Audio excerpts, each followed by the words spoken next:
Itaba à vous, Otep, Shalom, Roi Mage depuis le 237.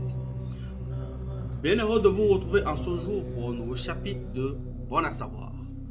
Bon à savoir ici a été demandé par un abonné qui a écrit sous la barre des commentaires: Roi Mage, a-t-il une différence, si je me rappelle bien, entre la Shekinah et la Reine des Côtes? Voilà le commentaire. Voilà. Roi Mage, a-t-il une différence entre la Shekinah et la Reine des Côtes? Bien sûr que si, il y a une grande différence. La Shekinah est une entité de lumière. Dans les anciens mystiques juifs, on va dire comme ça, dit les mots tels qu'elles sont, elle est considérée comme Dieu versus féminin, donc Dieu au côté féminin. Parce que dans les anciens arcanes juifs, tout est bipartite, tout est double. Alors, Dieu dans sa béatitude a un double, a un autre côté aussi féminin qui est la Shekinah. Donc par la manifestation de sa gloire. Par contre, les entités des eaux, c'est différent. Pourquoi? Il faut d'abord savoir que dans le globe terrestre, il y a plus de 1400, il y a plus de 1000, je crois, il y a plus de 100, pardon, autant pour moi, il y a plus de 145 fleuves d'abord. Maintenant, les côtes sont différentes. Et tous ces fleuves-là ne riment pas tous océan Indien, ou océan Pacifique, ou océan Atlantique. L'océan Pacifique, l'océan Atlantique, l'océan Indien, et il y a des entités précises qui gouvernent déjà cette dimension. Généralement, ces entités sont féminines.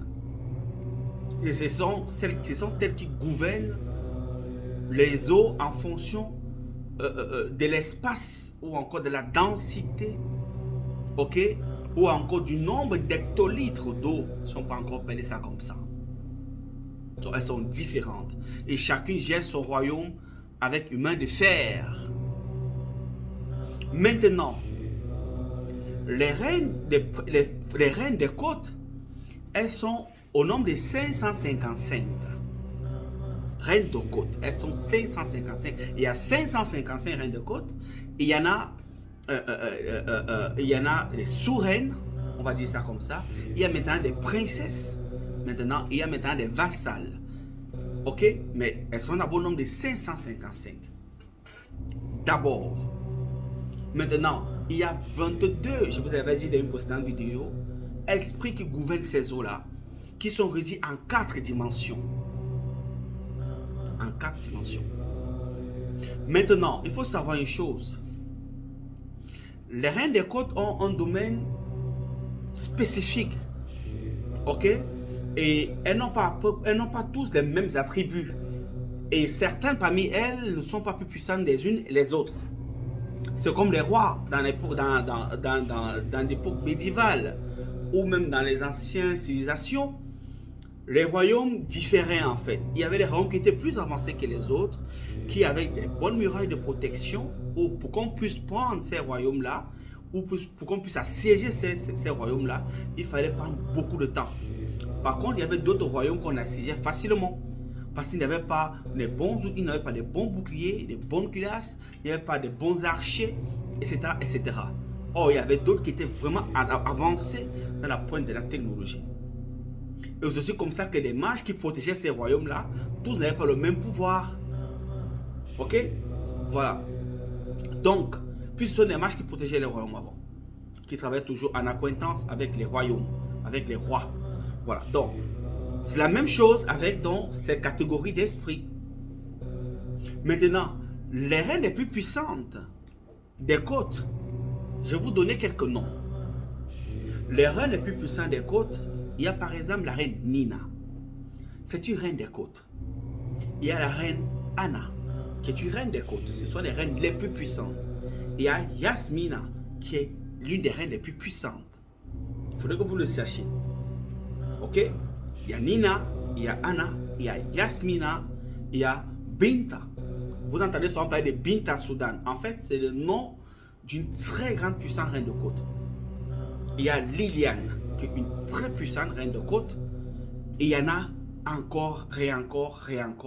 Il y a Hélène aussi, qui est une reine de côte. Il y a Diane aussi, qui est reine de côte. Il y a Danielle, qui est une reine de côte. Il y en a énormément. Elles sont au nombre de 555. Je n'ai que citer celles les plus connues. Il faudrait que vous le sachiez. Il y a Marie aussi, qui est une reine des côtes. Marie-Gabrielle, Marie-Ange. Il y a même Ange aussi, qui est une reine de côte. Ne regardez pas le nom Ange, vous pensez que c'est un être de lui. Non, ça n'a rien à voir. Il y en a énormément des reines des côtes. Maintenant, elles ont des domaines d'influence. Le domaine d'influence des reines des côtes, principalement, généralement, c'est la musique, c'est le cinéma, c'est la comédie, c'est la mode. Vous n'avez pas remarqué que les plus grands défilés de mode, vous ne vous avez jamais posé la question de savoir qui a inventé le défilé de mode? Pourquoi est-ce qu'on a dû exiger généralement que les défilés de mode sont les femmes qui sont petites de corps et qui marchent comme des poupées comme ça? Ne vous avez jamais posé cette question-là? C'est une investigation, ou encore c'est une instigation, on va dire comme ça, des reines des côtes. Le système de mannequinat, ok, de top modèle, a été inventé par les reines des côtes. C'est comme ça qu'elles sont minces. Il faut savoir qu'en fonction des entités, la robustesse de l'homme ou la fitness de l'homme varie. Ceux qui sont dans les régions côtières sont généralement affinés. Les femmes qui sont nées dans les régions côtières ont généralement des formes affinées. Pourquoi? Parce que l'eau est prédominante. Et quand l'eau prédomine, l'eau c'est quoi? C'est la fitness, c'est le swing. Voilà, vous savez que les filles des côtes sont généralement minces, affinées, ventre plat, des courbes comme vous voyez à la télé. Généralement des régions côtières, les filles sont comme ça. Par contre, une entité qui est peut-être née dans, qui a peut-être une influence des terres, elles sont plus robustes, plus costauds, plus solides. Regardez par exemple ici, 127 populations bamoises. Vous n'avez pas remarqué que la majorité des filles bamoises sont costauds, robustes? Les bamoises généralement sont costauds, forts, robustes. C'est la terre. C'est comme ça. Par contre, ceux qui sont dans les côtes ici sont beaucoup plus affinés. Généralement, c'est comme ça en fait. Ceux qui sont dans les lieux de montagne, c'est différent. Donc, ainsi de suite, sont beaucoup plus intelligents parce que c'est l'air. Donc, en fonction des zones ou encore des éléments qui prédominent l'être humain, il y a aussi une variante sur son plan psychologique, sur son plan physiologique. Il faudrait que vous le sachiez aujourd'hui. Voilà, donc, pour revenir dans le but du sujet, donc, ce sont donc ces reines de côte agissent sur le domaine prédominant. Maintenant, est-ce qu'elles ont le pouvoir est-ce qu'elles ont la capacité de donner le pouvoir à des gens? Oui, elles ont des capacités de donner des pouvoirs. Ceux qui vont à Lagune, Lagune c'est le nom déjà d'une sirène, j'allais oublier celle-là aussi, c'est une sirène, une princesse. Vouri aussi c'est une princesse. En fait, les noms des fleuves que vous voyez là sont les noms déjà des entités. D'abord, c'est son nom, Laguna. C'est une reine. Et ainsi de suite, et ainsi de suite, et ainsi de suite. C'est comme ça. Donc maintenant, est-ce qu'elles ont la capacité de donner des pouvoirs? Oui, elles donnent des pouvoirs. Elles peuvent donner des pouvoirs aux hommes politiques en échange comme ça de certaines selon le contrat. Voilà. Elle peut donner des pouvoirs à des hommes religieux, elle peut donner des pouvoirs à des hommes je l'ai dit tantôt politiques ou à des hommes d'armée, elle peut donner des stratégies comme ça à des architectes, elle peut donner elle peut insuffler comme ça la mode ou encore l'inspiration à certains artistes de renom, elle peut insuffler à des footballeurs, elle peut insuffler en fonction du contrat de base. Voilà. Maintenant, est-ce qu'elles ont la capacité parfois de posséder certaines personnes? Oui, elles peuvent posséder quand la personne, quand ses aïeux, on va dire comme ça, ont eu une alliance avec certaines entités. Et il y a des familles ici qui ont fait des cultes des eaux. Il y a des gens aujourd'hui qui souffrent parce que les grands-parents ont fait des cultes des eaux auparavant.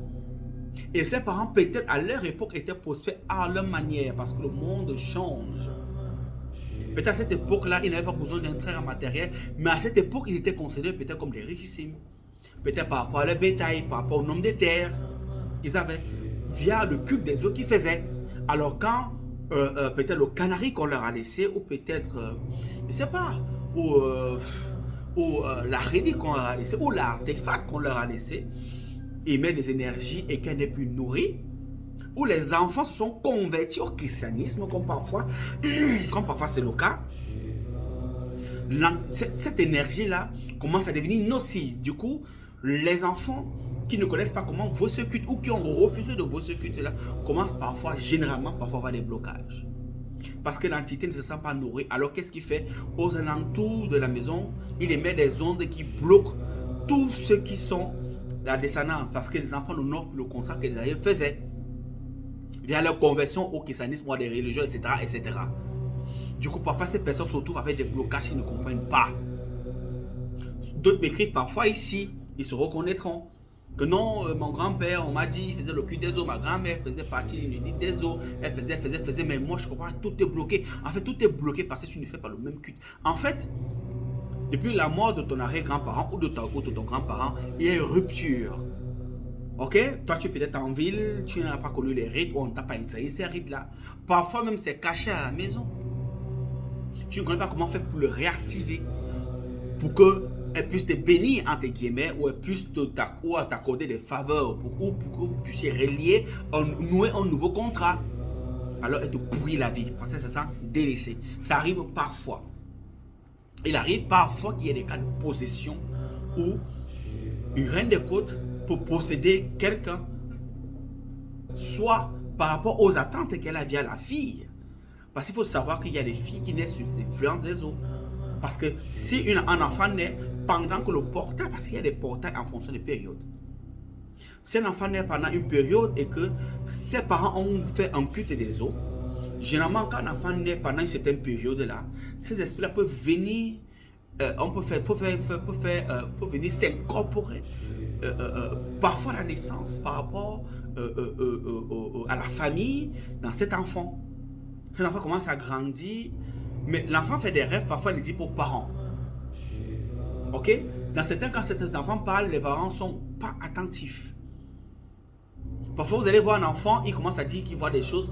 Au lieu de dire, au lieu de prendre sur eux, attends-toi, tu vas trop, tu vois autant de choses. Vous frustrez l'enfant, il ne parle plus. Mais il vit dans deux mondes. C'est-à-dire, il y a une mère ici qui est toi, il y a une autre mère qui est de l'autre côté. Et cette mère qui est de l'autre côté avec d'autres frères maintenant qui enseignent certaines choses. Parce qu'on le prépare peut-être pour devenir quelqu'un dans ce monde qui va servir ces reines des côtes là, ou ces princesses des côtes. Voilà comment ça fonctionne.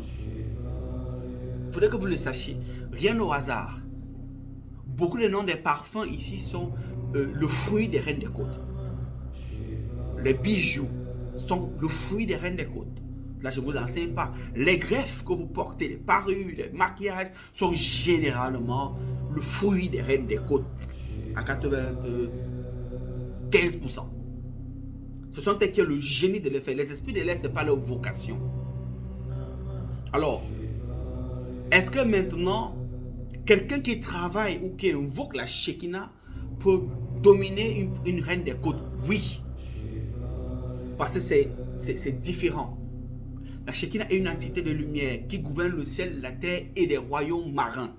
Ça veut dire que elle a la capacité, via l'autorité qu'elle a, de dominer.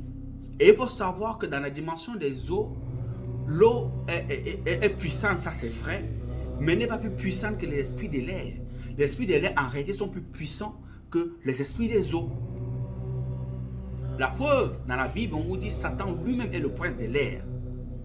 Et c'est cet élément-là qui contrôlait. Et les esprits des eaux et les esprits de l'air sont beaucoup plus nombreux que les esprits des eaux. Ok? Voilà, donc il y a une différence. Donc la Shekinah maintenant qui est cet esprit de lumière là, si vous faites, par exemple, regardez cette vidéo, je vous reviens.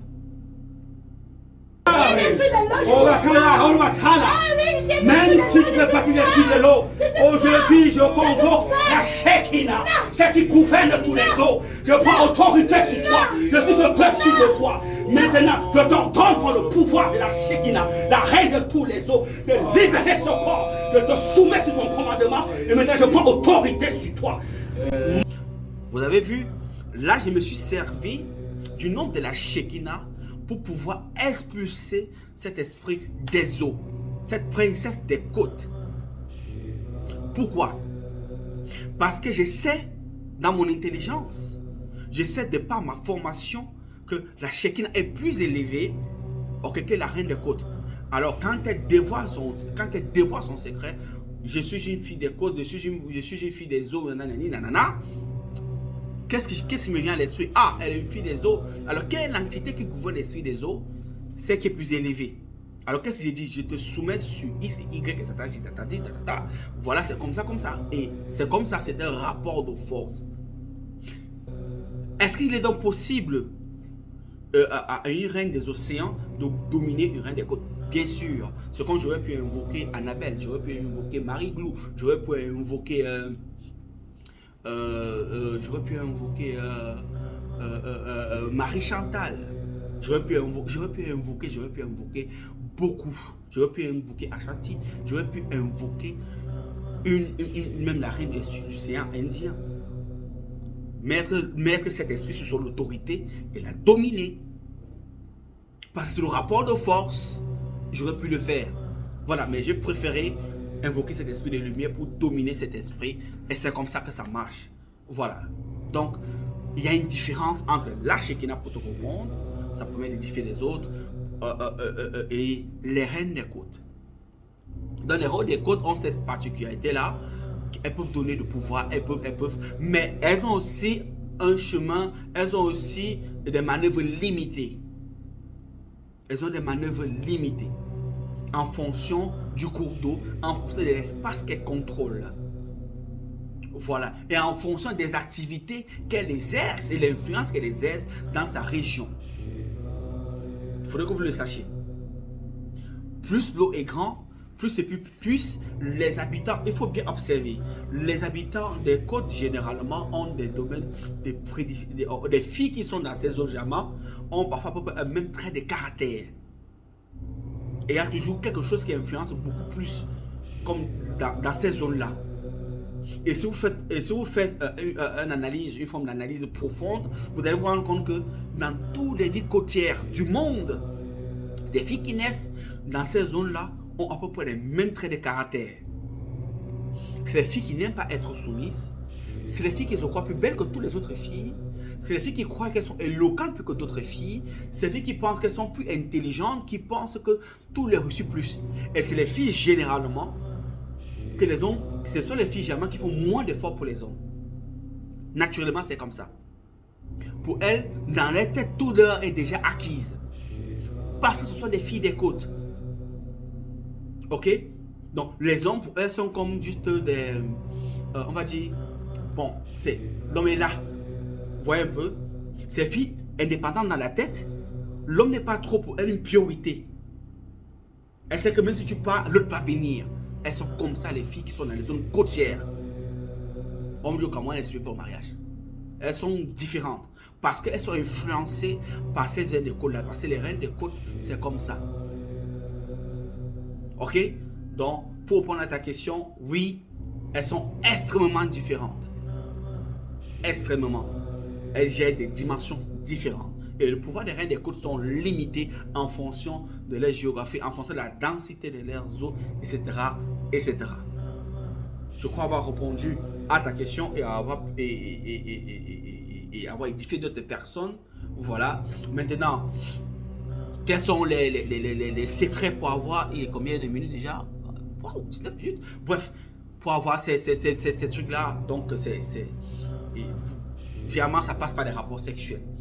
Voilà, pour que tu puisses avoir des pouvoirs véritables avec ces reines des côtes, il faudrait voir un prêtre qui est initié au culte des eaux, quelqu'un qui a été mandaté, qui a été oint, ok, par un prêtre des eaux ou par une reine, ou par un prêtre des cultes des eaux ou par une reine ou à une prêtresse des reines des eaux qui connaît ces rites-là, qui te coincent dedans, qui t'adoube maintenant. Et puis, en fonction des heures, parce que les heures varient aussi en fonction des marées, et ces entités aussi, parce qu'en fonction des marées aussi, parfois c'est pas la reine elle-même qui est là, ça peut être celle qui la remplace qui est là, ça peut être quand le vague maître, le maître de cérémonie qui va donc maintenant faire ces choses-là, il connaît à quelle heure exactement faire ces cultes, ces rites-là, quelles les offrandes qu'il faut, qu'elle aime, c'est qu'elle n'aime pas. C'est comme vous, c'est pas tout ce qui vous dit, on vous dit les eaux, on aime le lait, c'est pas toutes. Elles ne sont pas toutes pareilles. Ça, c'est l'imagerie collective. Il y a les reines des eaux qui n'ont rien à foutre avec vos trucs blancs, machin, truc. Non. C'est différent. Mais le rapport sexuel est un domaine de prédiction sur toutes. Quand vous voulez faire un contrat, vous passez d'abord par l'acte sexuel. Ensuite, maintenant, vous pouvez négocier. À la fin, elle peut te donner une bague, elle peut te donner un talisman, elle peut te donner quelque chose, elle peut te donner un parfum, elle peut te donner une plume de ses cheveux, elle peut te donner, elle peut t'utiliser, c'est ça. Voilà, pour prendre le pouvoir. Donc, il y a des diverses manières. Comme elle peut t'imposer les mains, comme elle peut t'embrasser, te souffler le pouvoir de l'éloquence, de la parole, c'est que tu compris. Même quand il y a les scandales, en fait, les gens sont sous à ta bouche.